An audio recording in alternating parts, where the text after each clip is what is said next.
आयो लाल सभे चओ झूले। जय झूले।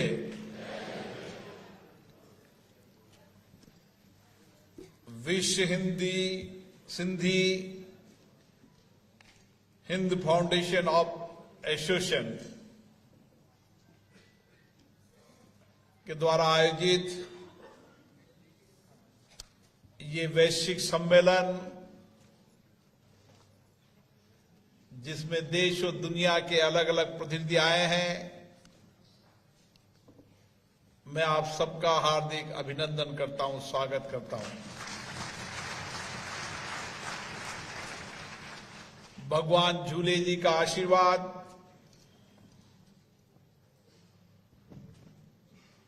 उनकी प्रेरणा, उनका सामर्थ्य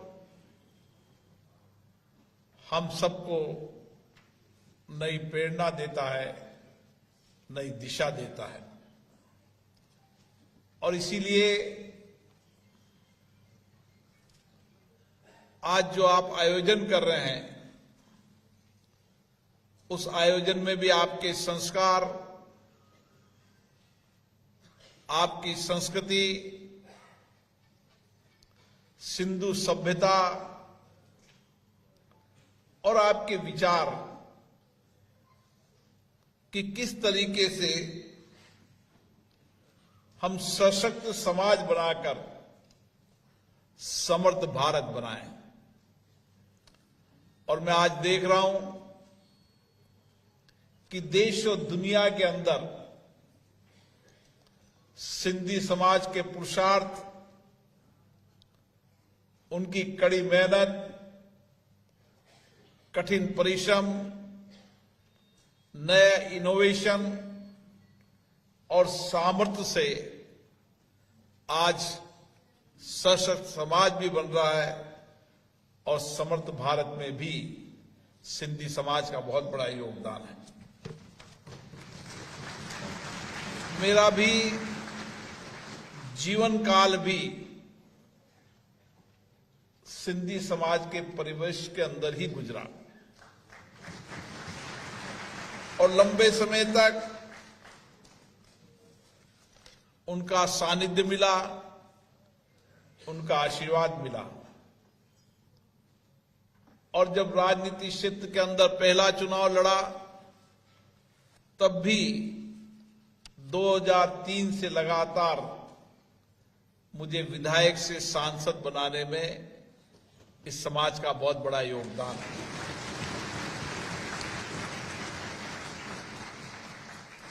ये समाज अपनी कार्यदक्षता के कारण, अपनी कुशलता के कारण, अपनी मेहनत के कारण आज भारत को विकास की ओर ले जा रहा है। मुझे याद है, इस समाज ने का आत्मविश्वास, इस समाज का आत्मविश्वास और पुरुषार्थ हम सबको प्रेरणा देता है। उनकी पुरुषार्थ, उनकी सेवा, उनकी समर्पण, उनकी निष्ठा, उनका आध्यात्मिक सेवा का भाव देश और दुनिया को प्रेरणा देता है। विभाजन की उस त्रासदी के समय जब सब कुछ अपना छोड़ के आने के बाद भी अपना धर्म परिवर्तन नहीं किया।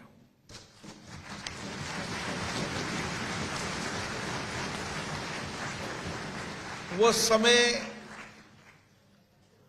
सबसे कठिन, चुनौतीपूर्ण समय था। वो त्रासदी ऐसी थी, घर, धन दौलत तो छोड़ा जा रहा था, लेकिन जान भी जोखिम में थी। लेकिन जान जोखिम में होने के बाद भी अपने धर्म को नहीं छोड़ना, ये शायद कोई समाज हो सकता है तो सिंधी समाज हो।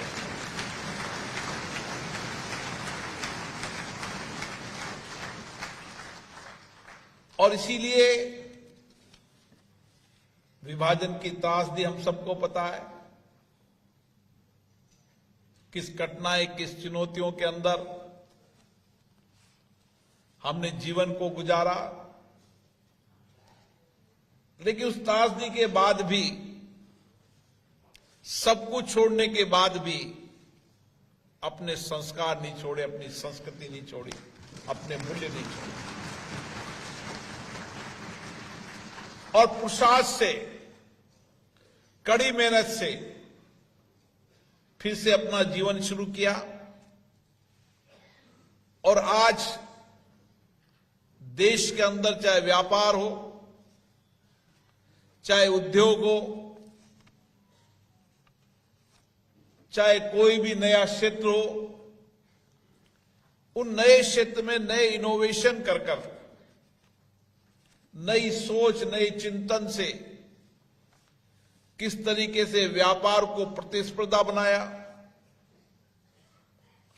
उद्योग और इंडस्ट्रीज के अंदर नए आयाम छुए, महिलाओं को कामकाजी महिलाओं के साथ नेतृत्व देने की दिशा दी। और इस भारत में बहुत बड़ा बदलाव अपनी कार्य संस्कृति के कारण अन्य समाजों के अंदर किया। और यही कारण है कि अपनी कौशल और कुशलता से आज देश नहीं दुनिया में अपना स्थान है। अभी माननीय विधानसभा के अध्यक्ष बता रहे थे, हम बारबाडोस गए तो मैंने कहा यहां भी सिंधी समाज है। सूरीनाम गए जो सबसे दूर का इलाका है, वहां सूरीनाम में भी जब सबसे बड़ा मॉल मैंने देखा तो मैंने कहा इस सूरीनाम के अंदर सबसे बड़ा मॉल किसका है, तो उन्होंने कहा कृपलानी जी का है। मैंने जहां भी मैक्सिको लेकर जहां भी सिंधी समाज के लोग मिलते थे, मेरा एक अपना अपनत्व होता है कि उस सिंधी समाज के प्रवेश उसी गली मोहल्ले के अंदर रहे। सामाजिक राजनीति जीवन में भी उनका बहुत बड़ा योगदान रहा और इसलिए विशेष रूप से मैं उनके पुरुषार्थ के जीवन के संस्करण जरूर सुनना चाहता हूं। और जब भी मैं जाता हूं, मैक्सिमम एक होटल में खाना खा रहे थे तो होटल में खाने खाने वाले ने अपनी कहानी बताई, किस तरीके से उसके परदादा आए थे, कुछ भी नहीं था, फिर मैं यहां पर आया, फिर मैं हांगकांग से शुरू किया, हांगकांग से शुरू करते करते मेरी यात्रा मैक्सिको में रुकी। आज मैं मैक्सिको के अंदर हजारों लोगों को काम देता हूं। आपका पुरुषार्थ इतना है कि आपने करोड़ों लोगों को रोजगार देने का काम किया, चाहे छोटी इंडस्ट्रीज हो, चाहे बड़ी इंडस्ट्रीज हो, चाहे छोटा व्यापार हो, चाहे बड़ा व्यापार हो। मुझे याद है कि किस कठिन परिस्थितियों के अंदर इन समाज के लोगों ने उन उपभोक्ताओं की जिंदगियों को बदलने का काम किया। कोई समय था कि ऐसे ऐसे क्षेत्र थे जहां पर एक उपभोक्ता को अपनी आम जरूरत की वस्तुएं खरीदने के लिए किलोमीटर पैदल जाना पड़ता था। लेकिन यही सिंधी समाज का नौजवान पुरुषार्थ से, साइकिल से, मोटरसाइकिल से उसके दरवाजे पर पहुंचकर उस उपभोक्ता को सस्ती और गुणवत्तापूर्ण चीज दिलाने का काम किया। तो सिंधी समाज ने छोटे छोटे काम, उन छोटे छोटे कामों से पुरुषार्थ से सबने अपना जीवन खड़ा किया। मैं चाहूंगा अध्यक्ष जी से कि पुरुषार्थ की इस कहानी को लिखना चाहिए। वो पुरुषार्थ की कहानी आने वाली पीढ़ी को एक नई प्रेरणा देगी, नई ऊर्जा देगी, नई सामर्थ्य देगी, नई दिशा देगी।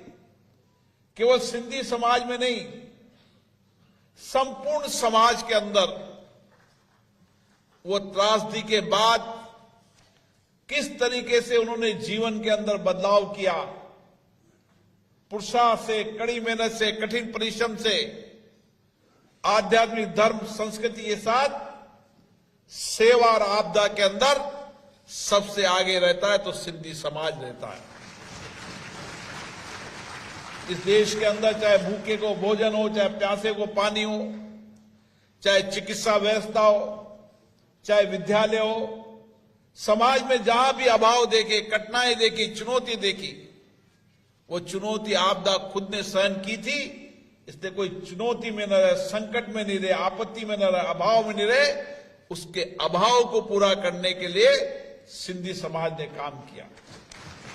एक ऐसी संस्कृति खड़ी की, सेवा की संस्कृति, और इसी सेवा की संस्कृति के कारण आज देश के अंदर सिंधी समाज ने अपना विशेष योगदान दिया है। मैं चाहूंगा कि यह समाज का अधिवेशन हम सबको चर्चा, संवाद, विचार विमर्श और किस तरीके से हम समाज के अंदर हमारे पुरुषार्थ की कहानी जीवन के आने वाले लोगों को नई प्रेरणा दे, हमारे आने वाली पीढ़ी भी इसी तरीके से आध्यात्मिक धर्म और संस्कृति संस्कारों से आगे बढ़े, पुरुषार्थ से, कड़ी मेहनत से एक ऐसा समाज खड़ा करे जो समर्थ भारत की दिशा तय करे। और इसीलिए हमारे माननीय प्रधानमंत्री जी सिंधी समाज के लिए कहते हैं कि ऐसा पुरुषार्थ समाज जिसने विभाजन की त्रासदी झेली, लेकिन भारत के नवनिर्माण में उनका योगदान भूला नहीं जा सकता। और अब समय आ गया है कि हम सबका सपना विकसित भारत का सपना है, और विकसित भारत का सपना जब भी पूरा होगा जब हमारा समर्थ समाज होगा, हर व्यक्ति समर्थ होंगे, हर व्यक्ति नवाचार करेंगे, नया इनोवेशन करेंगे, उद्योग हो, इंडस्ट्री हो, सर्विस सेक्टर हो, उन सारे क्षेत्रों के अंदर नए परिवर्तन करेंगे, क्योंकि दुनिया आज भारत की ओर देख रही है। दुनिया के लिए भारत निवेश का सबसे आकर्षित देश है, और इस समय हम सबके लिए स्वर्णिम समय है। और इसीलिए इस स्वर्णिम समय के अंदर एक समर्थ समाज से समर्थ भारत की यात्रा में आपका योगदान निश्चित रूप से महत्वपूर्ण है। मैं आशा करता हूं इस अधिवेशन में, इस सेमिनार में व्यापक चर्चा होगी, संवाद होगा, और दुनिया के अलग अलग देशों के अंदर आप सोच भी नहीं सकते, दुनिया के अंतिम छोर के उस देश के अंदर भी उस देश के सामाजिक आर्थिक परिवर्तन में सिंधी समाज का बहुत बड़ा योगदान है।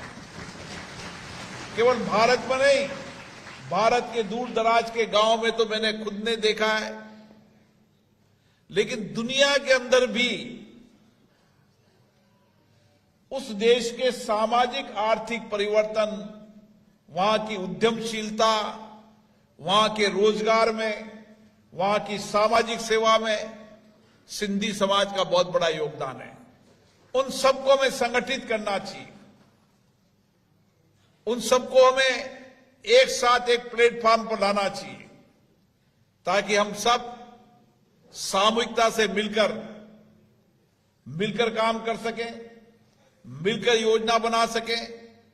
और जब देश के अलग अलग लोगों के विचार, उनका सामर्थ्य सर्विस सेक्टर के अंदर, इंडस्ट्रीज के अंदर, उद्यमिता के अंदर उनका जो नया विचार होगा, उस नए विचार से हमारे नौजवान भी उद्यमशीलता के नए दिशा की ओर बढ़ेंगे, नए उद्यम लगाने के लिए दुनिया से जो सीखेंगे, जो अनुभव प्राप्त करेंगे, उससे भारत के अंदर नई उद्यमशीलता, नई इंडस्ट्रीज, नए सर्विस सेक्टर के माध्यम से दुनिया के अंदर मेड इन इंडिया के नाम से भारत का नया सामर्थ्य होगा।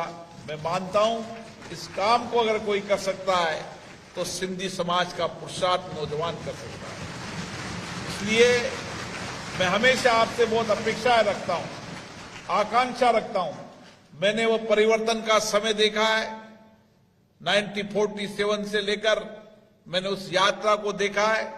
जितना पुरुषार्थ, जितनी कड़ी मेहनत, नए आध्यात्मिक सोच, चिंतन, विचार आप में है, निश्चित रूप से आपकी आने वाली पीढ़ी के अंदर भी उसी चिंतन, उसी उद्यमशीलता के साथ हम भारत को आगे बढ़ाने में योगदान दें। मैं पुनः आज के इस अधिवेशन के लिए हमारे मित्र, हमारे सांसद जो हमेशा सिंधी समाज के कल्याण के लिए, सिंधी समाज की संस्कृति के लिए, भाषा के लिए, भाषा भी हमारी सबसे अनमोल होती है, इससे हमारी पीढ़ी हमारी भाषा को न छोड़े। इसलिए हमारी संस्कृति, हमारी आध्यात्मिक का सबसे बड़ा अगर सामर्थ्य है तो हमारी भाषा है। और इसीलिए हमेशा जब लोकसभा के अंदर कभी विषय आते हैं तो सिंधी समाज में अपनी आवाज को कहते हैं, ताकि दुनिया के 140 करोड़ लोगों के अंदर भारत की सिंधी समाज की संस्कृति दुनिया में जा सके। मैं इस मौके पर यहाँ पधारे सभी माननीय विधायकगणों का, यहाँ के जनप्रतिनिधियों का और आप सबका पुनः अभिनंदन करता हूँ, स्वागत करता हूँ। मैं हमेशा आपके साथ हूँ। हम सब मिलकर प्रयास करें कि एक समर्थ और सशक्त भारत बनाने के लिए और कड़ी मेहनत करें और विकसित भारत के सपनों को, उनकी आकांक्षाओं को पूरा करने के लिए कड़ी मेहनत, कठिन परिश्रम करें। हमारे नौजवान उद्यमशीलता, रोजगार के नए इनोवेशन के अवसरों को तलाशे और भारत दुनिया का सबसे बड़ा मार्केट बने। आप सबको पुनः बहुत बहुत धन्यवाद। जय झूले।